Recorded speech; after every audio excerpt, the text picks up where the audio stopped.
മോഷണക്കുറ്റം ആരോപിച്ച് ബാർ ജീവനക്കാരന് മാനേജറുടെ നേതൃത്വത്തിൽ ക്രൂരമർദ്ദനം. കോട്ടയം കടുത്തുരുത്തിയിലെ സോഡിയാക് ബാറിലാണ് സംഭവം. ജീവനക്കാരനെ മർദ്ദിക്കുന്ന ദൃശ്യങ്ങൾ പുറത്തുവന്നു. വിവരങ്ങളുമായി സനോജ് ചേരുന്നുണ്ട്. സനോജ്, ഇത് എന്നാണ് ഈ സംഭവം ഉണ്ടായത്? ഈ ദൃശ്യങ്ങൾ എങ്ങനെയാണ് പുറത്തു വന്നത്? 3 ആഴ്ച മുമ്പാണ് ഈ കേസിനാസ്പദമായ സംഭവം ഉണ്ടായത് എന്നാണ് നമുക്ക് ലഭിക്കുന്ന വിവരം. മോഷണക്കുറ്റം ആരോപിച്ചാണ് ബാർ ജീവനക്കാരുടെ നേതൃത്വത്തിൽ മാനേജർ ഉൾപ്പെടെയുള്ള സംഘത്തിന്റെ നേതൃത്വത്തിൽ ഇത്തരത്തിൽ ക്രൂരമായ മർദ്ദനത്തിന് വിധേയമായത്. സംഭവം കോട്ടയം കടുത്തുരുത്തിയിലെ സോഡിയാക് എന്ന ബാറിലായിരുന്നു.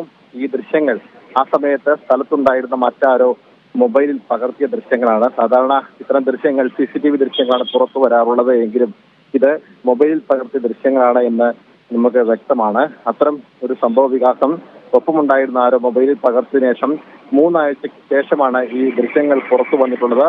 സംഭവവുമായി ബന്ധപ്പെട്ടുകൊണ്ട് കടുത്തുരുത്തി പോലീസിനെ നമ്മൾ ബന്ധപ്പെട്ടപ്പോൾ കടുത്തുരുത്തി പോലീസ് അറിഞ്ഞത് ഇതിനെക്കുറിച്ചുള്ള വിശദമായ അന്വേഷണം നടന്നു വരികയാണ് എന്നാണ് കടുത്തുരുത്തി പോലീസ് പറയുന്നത്. എന്തായാലും നേരത്തെ അവിടെ ജോലി ചെയ്തിരുന്ന ആളാണോ? വർഷങ്ങളായി?